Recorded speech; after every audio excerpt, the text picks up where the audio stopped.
Assalamualaikum Boboto, salam dunia. Saya doakan di hari ini teman-teman semua selalu dikasih kesehatan dan keselamatan dalam menjalani segala aktivitasnya.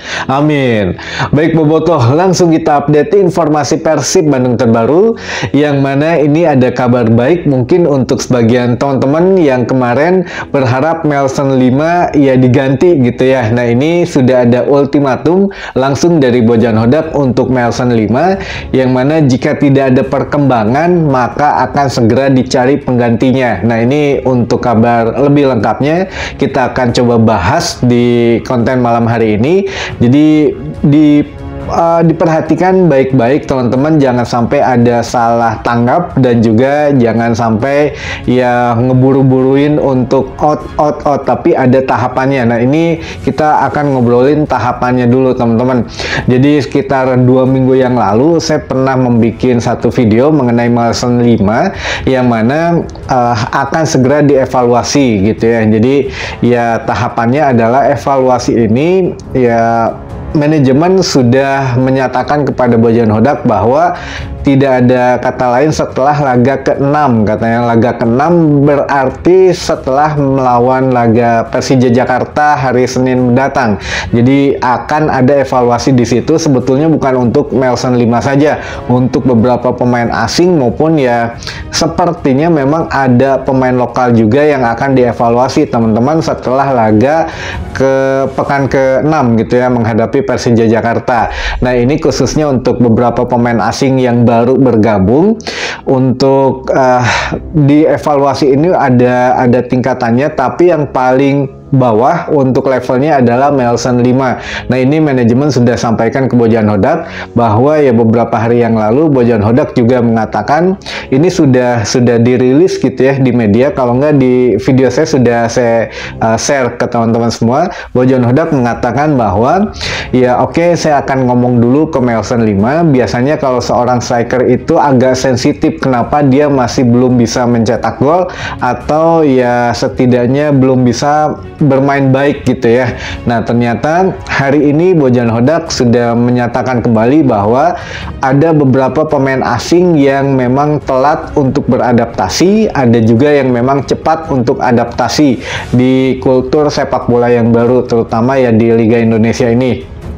Nah, ini untuk beberapa pemain yang asing yang lain itu sudah cepat beradaptasinya, sudah mulai oke, katanya. Namun untuk Melson 5 ini masih lambat dan seperti stuck gitu ya. Nah, ini Bojan Hodak sudah bicara tentunya, tapi ya kita nggak tahu ya apa yang dibicarakan Bojan Hodak ke Melson 5 karena itu kan pembicaraan empat mata, tapi mungkin sudah disampaikan ke manajemen. Namun yang Bojan Hodak buka ke umum adalah, atau ke media adalah, Bojan Hodak mengatakan ya Melson 5 ya memang lambat untuk adaptasinya. Jika memang saat ini kita masih terus membantu semua pemain, semua stakeholder gitu di Persib Bandung membantu untuk proses adaptasi Melson 5, tapi jika memang tidak ada kemajuan ya maka ya secara fantastis katanya nanti kita akan mencari satu sosok pemain baru lagi ya, kemungkinan di putaran kedua teman-teman.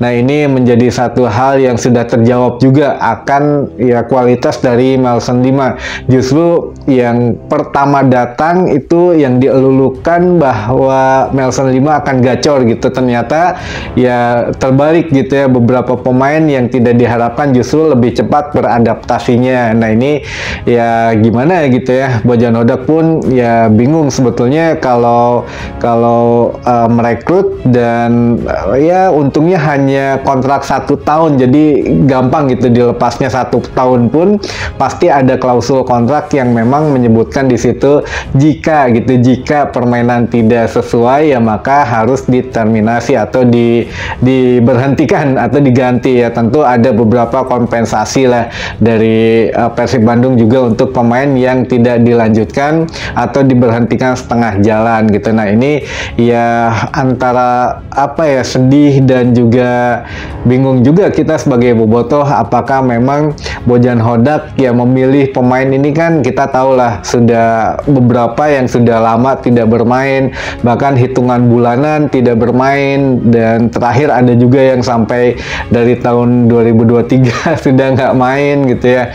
Nah ini ya apakah memang terbentur budget yang dikasih manajemen, atau terbentur yang memang pembatasan nilai transfer, atau bagaimana. Tapi sejauh ini yang kita tangkap dari ruang gerak manajemen sendiri, bahwa ya memang benar beberapa menawarkan gitu ya, melalui Bojan Hodak sudah mengusahakan beberapa pemain bertahan untuk musim yang kemarin gitu.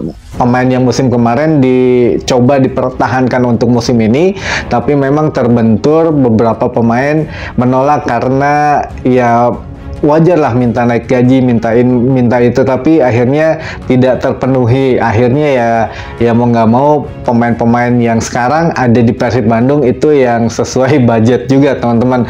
Nah ini juga bisa jadi di putaran kedua nanti ada evaluasi, tentu saja pasti ada evaluasi dari budgeting juga teman-teman, karena sudah melihat begini ya gimana lagi gitu kan.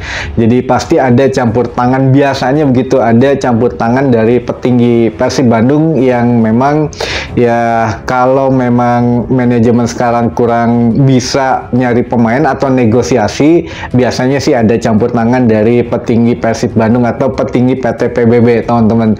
Sehingga ya kita tunggulah gerak-gerik Persib Bandung di putaran kedua setelah laga ke-6 besok, atau setelah laga melawan Persija Jakarta. Ada beberapa pemain yang memang kita bisa tahu nanti kira-kira ini nih yang bisa dievaluasi atau yang belum menerima evaluasi gitu ya. Tapi yang jelas Melson 5 sekarang sudah mendapatkan SP1 mun di kerjaan mah gitu ya, SP1 dari Bojan Hodak dan juga dari manajemen. Kalau manajemen mah kayaknya ya maunya yang langsung gacor, tapi ya tetap ada tahapannya lah. Jadi dapat SP1 dari Bojan Hodak untuk segera beradaptasi katanya. Jadi kita tunggu kabar selanjutnya teman-teman.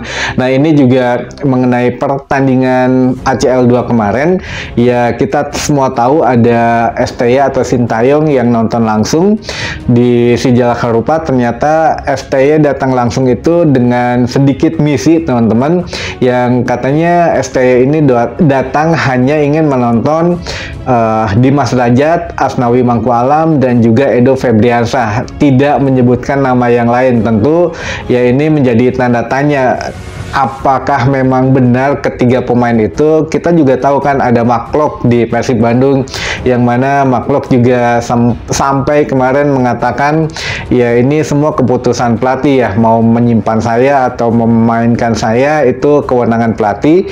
Tapi ya saya sedih katanya dengan hasil ini, juga tidak diharapkan kemarin Persib Bandung harus kalah.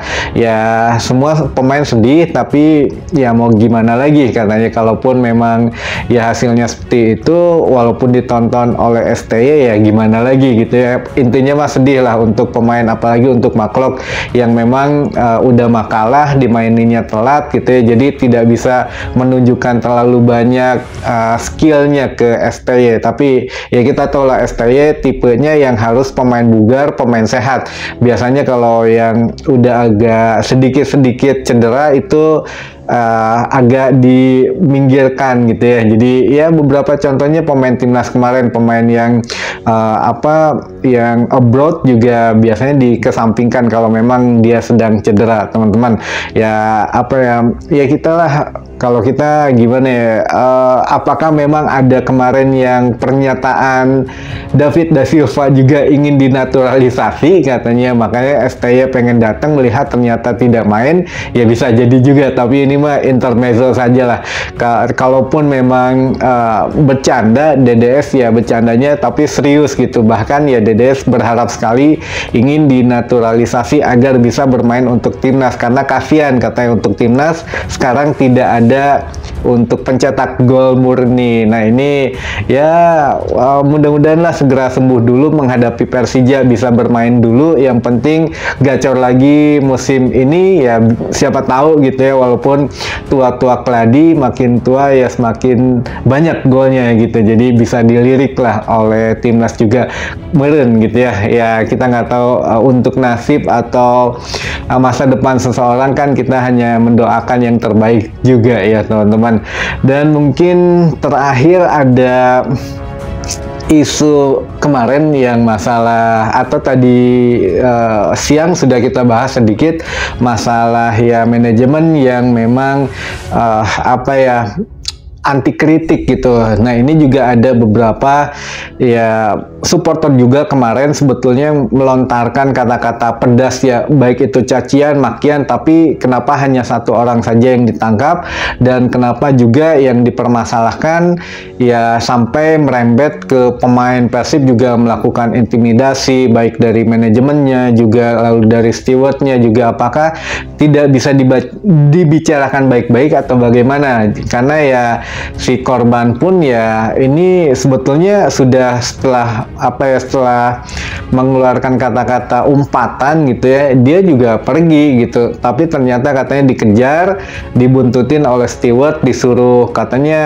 tangkap gitu, makanya ditangkap dan dibawa ke lorong. Akhirnya di situ diintimidasi oleh dua pemain, katanya awalnya oleh Hen dan oleh Kakang, tapi ternyata dibawa ke locker room Persib ya. Beberapa ada asisten pelatih juga yang melakukan intimidasi katanya, dan beberapa pemain berusaha memisahkan, dan beberapa pemain juga berusaha ya melampiaskan kemarahan karena mungkin udah capek, udah kalah dan lain-lain.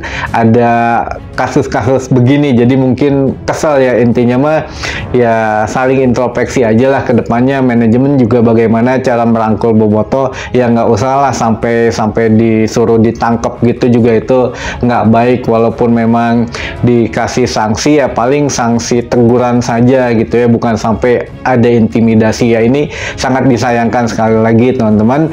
Dan mungkin itu dulu saja informasi yang bisa saya sampaikan di hari ini, mudah-mudahan menambah informasi dan wawasan teman-teman Boboto semua. Sampai ketemu lagi di informasi selanjutnya. Wassalamualaikum Boboto, salam dunia.